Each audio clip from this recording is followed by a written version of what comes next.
dear colleagues, dear friends, I'm speaking to you from a small island in the Atlantic, where Jean-Claude Pecker and myself have a house.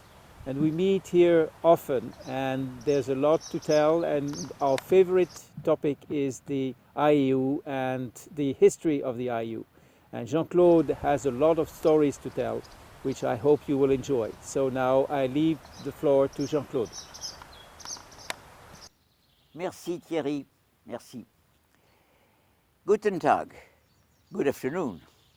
Bonjour mes amis. L'histoire de l'Union astronomique internationale est une longue histoire. Une période particulièrement difficile fut évidemment celle de la guerre de 40-45. En 45-46, il fallut tout reconstruire après une période où les communications ne se faisaient absolument pas. Cette œuvre fut celle de petits nombres d'astronomes, parmi lesquels Jan Oort, principalement, je crois, qui est devenu secrétaire général de l'Union, et puis le colonel Stratton, qui était président de la commission 38, la commission des échanges astronomes. Eddington, qui avait été président pendant la guerre, était mort en 1944, avait été remplacé par Spencer Jones, et l'Union commençait à marcher. Mais il y avait un gros problème. L'Union est internationale, il faut des échanges. Et les échanges étaient extrêmement difficiles à cause du contrôle d'échange. On ne pouvait pas aller d'un pays à l'autre facilement. Donc il fallait un système, et ce système fut inventé par Stratton, qui imagina l'échange d'astronomes, échange de salaires, échange d'appartements. C'est pour ça que sur la suggestion de Schatzmann, mon mentor d'alors, je suis allé passer une année à Utrecht en échangeant mon salaire et mon appartement avec ceux de Jacob Haugast, qui était un homme charmant et qui est venu à Paris travailler à ma place. Moi, je suis resté à Utrecht pendant un an.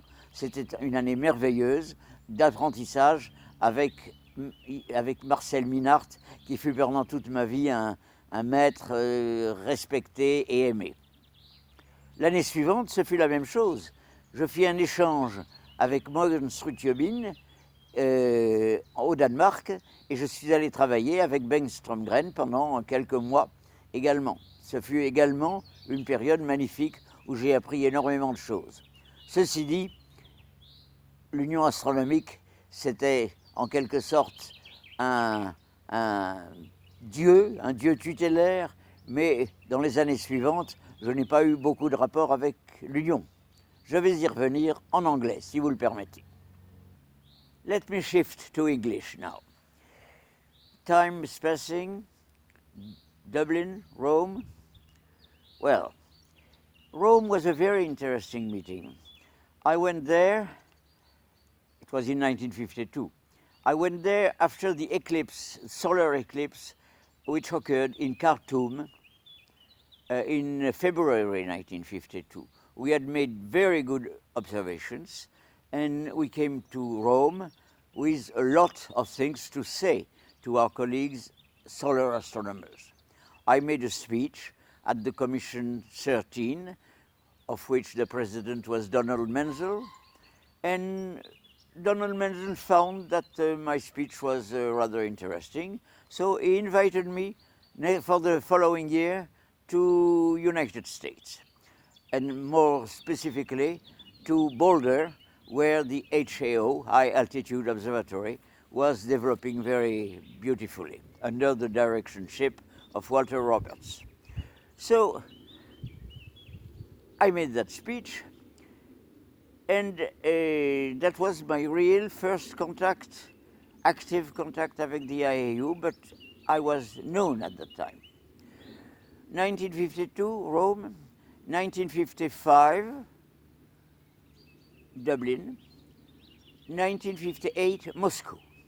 Moscow was a very interesting meeting in the sense that I was there with Schatzmann, and we were very worried, frankly very worried about the statutes of the commissions, of the IAU commissions. There were some commissions more technical than others, radio astronomy, for example, the new Commission 40. and commission more scientific, such as Commission 12 or 10, solar commissions. And it seemed to us that we should change the commission system. And we published in the daily journal of the Assembly, Cosmos, we published a paper to suggest that we should change the system of commissions. Well, for us it was a sort of attempt to move the things, but with no hope of changing them really. Well, never mind. Time passed. A few months later, Jan Oort, who was at that time president of the IAU, telephoned me and Schatzman to invite us to Leiden for a few days. Well, it was in order to discuss the commission system of the IAU. My God. So we went there and we met the triumvirate of the IAU at that time, that is Oort as the president, Sadler, Secretary General, General Secretary, and Peter Osterhoff, who was a non-official Assistant General Secretary. The three of them and the two of us spent 3 beautiful days, for us at least, good restaurants in Leiden, splendid visit, museums, etc. But the work on the commissions was really not existent. Never mind, it was an attempt. 61, meeting in Berkeley. I arrived in Berkeley, very happy to be there. I have never been in California. And I found in my pigeonhole, when arriving to the meeting, a letter from Donald Sadler telling me, "Dear Pecker, come immediately in my office. I want to see you as soon as you arrive in Berkeley, please." So I went to see him and he told me, "Well, Pecker, we think that we should change the statutes of the IAU. We should add an assistant general secretary who would be prepared to become general secretary in the following term. And the executive committee has thought that you could be the one. Would you like to be the next assistant general secretary and further and later the general secretary?" I said, "Well, Donald, I need to think about it. I need to consult my friends." "Okay, consult. I give you 8 days before the next meeting of the executive committee." So I went to see my friends. Schatzman first told me, "Oh, you must accept that. So I will have some chance to become president of the IAU." Well, I went to Danjon, of course, the Pope of the French astronomy. Danjon told me, "Yes, you must accept for France." I went to Minard, my mentor. Minard told me, "Oh yes, you must accept, so you will promote our leftist ideas within the astronomical world." Okay. So the advice was almost unanimous. I went to Denis also, the director of the Paris Observatory and an old friend. Denis told me, "You should refuse. You should refuse because your astronomical career will be dead and you should refuse." Well, I didn't listen to Denis, I listened to the others, and I accepted to be Assistant General Secretary. And for the next 9 years, I was a member of the Executive Committee, as a member, then as a consultant. It was a beautiful period of 9 years, and I will tell you a little bit about it now. August 1961, Berkeley. It was my first experience with the Executive Committee, a very fine one, but I was essentially listening. During the next 3 years, I was Assistant General Secretary, and I worked closely with my dear President, Victor Hamburg and with my dear General Secretary, Donald Sadler. Hamburg was a cheerful kind of person, very deep, very precise in his decision and his positions, but he didn't like to be bothered by minor problems. So he instructed Donald Sadler and myself not to write to him too often, only when some important matters would come to the light. Well, may I say that together, the three of us, we went often to the IAU meeting, the International Council of Scientific Union, and that was very exciting. At that time, the teaching of science was a very burning question, and we have been working at that very, very carefully. Well, those 3 years, I worked first in Paris, then in Nice, where I was the director, and I was helped by my dear secretary, Geneviève Johan, who was always with me. And we went together to tackle the tasks which were assigned to us by the executive committee, that is, the preparation of the publications and the preparation of the symposium. That was very exciting. We went very often to Liverpool or to Birkenhead, which was the location of our publisher, and also we went often to Hearnshaw, where was there Donald Sadler, the General Secretary. That period that we decided to have a single series for the symposium, which is still going on very nicely. It was nice. I learned a lot of things with Donald Sadler. He was a very keen kind of person. He was very precise. He organized these meetings with a very detailed agenda and a detailed post-agenda, which was something new to me. Indeed, it was a good period. The next General Assembly was in Hamburg. The president of the local organizing committee was Otto Ekman. It was a very good meeting, very interesting, difficult but interesting. And the new president was Paul Swings. Paul Swings was living in Liege, so for my term as the General Secretary, I will have to work with Paul Swings. But it was easy. Between France and Liege, I could go there driving, and we had all our meetings there. That was fine. And then the Assistant General Secretary appointed was Lubos Perek, who succeeded me as General Secretary later on. That was a magnificent triple gathering, and we have, I think, made a lot of things, especially, I think, in the field of teaching of science. And a special meeting was even organized by the UNESCO, or at least with the support of the UNESCO, at the Nice Observatory, where we had the pleasure of discussing with a very few number of people, but very competent in that field.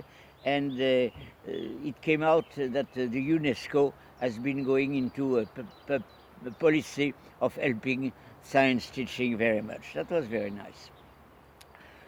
Of course, I've been busy with all the matters of the IAU, with the organizing of the executive committee meetings, etc., etc., etc.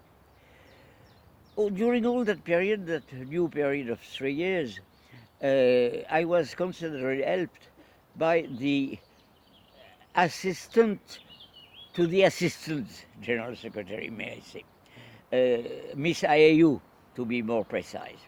Miss IAU was first Nell Kluiver. Nell Kluiver has been the assistant of Hort, and she became the assistant of Sadler. But then a change was decided, and she was succeeded by Dorothy Bell, who became later Brandt. And Dorothy Bell Brandt worked with me in Nice for a few months, but even for more than a year. But she married with Brandt, Jack Brandt, and she left, of course, for United States. So we have been designating another General Secretary, Assistant General Secretary. It was Arnoš Japel, a Czech lawyer, a very clever man, very experienced, but not with the matters of the IAU, may I say. Can I recall a story about his lack of experience, but his goodwill? Once a symposium was organized to honor our old friend Van Biesbroek, the king, so to say, of the double stars. And we had to announce that in the bulletin of the IAU. And Japel wrote, I should have read that, I should have corrected, but I didn't. He wrote, honor a meeting organized in honor of the late Professor Van Biesbroek. A few days later, we received a postcard. I am Van Biesbroek. I am not dead. Please, I hope the meeting was good, etc., etc. Japel was very embarrassed for that. But anyway, it was fun for us. Well, during that period, I may say I mentioned the problem of teaching of astronomy. That was still an important problem, and we had to work with a person to whom I owe a lot, that is Edith Müller. Edith Müller was the first General Secretary of the IAU, female, but much later. And she was very much involved in teaching of astronomy. She was excellent in all that. She was a wonderful person, and we worked very closely with her during that period. Now, let's come to the next period. The meeting in 1966, sorry. No, I am wrong there. The meeting 64 in Hamburg, 67 was in Prague. The meeting in Prague was a very good meeting, and we had to elect, of course, a new president. Whom to choose? Well, the name which was obviously chosen by the special nominating committee was that of Otto Eckmann, who had been the master of the Hamburg meeting. But Otto Eckmann, I was at that time in the office of Swings in Liege. Swings telephoned to Otto Eckmann. And Otto Eckmann said, well, you cannot elect me, you know, I am not a good man. I have been member of the National Socialist Party. Oh, Swings said, well, but you have done nothing bad. Oh, no, I've never been condemned to anything. I was a perfect in the dark, and I did nothing. I was just member of the party. But I think I cannot accept. So I told to Swings, give me the phone. So I took the phone, and hello, Eckmann. Well, this is Pecker. I want to tell you that my father and my mother died in Auschwitz. Please, will you accept to be the next president of the IAU? This was, of course, decisive, and for the next 3 years, Eckmann was the next president, together with Lubos Perek, who was the Secretary General. And Kees de Jager, my old friend, my, if I could say, complice in solar physics, we have been observing together, publishing together, accepted to succeed Perek as the General Secretary. And he was a magnificent secretary. I have been Lubos Perek. Well, 1967, Prague, 1970, Brighton. It was my last meeting as a member of the executive committee. I was not really anymore a member. I was a counselor as a past general secretary. That was very interesting, but more relaxing, may I say. We had very good meetings of the executive committee. I remember one meeting in Rome with one of our vice presidents, Livio Gratton, which was very, very interesting and very good meeting, but several others. Then my life with the IAU was terminated officially. But may I say that I had never been away from the IAU life. I have been chairman of the Commission 5, twice I have been.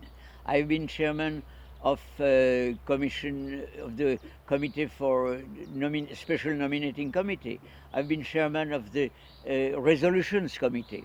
I have been practically at all General Assemblies from Rome to China, to Peking, Beijing.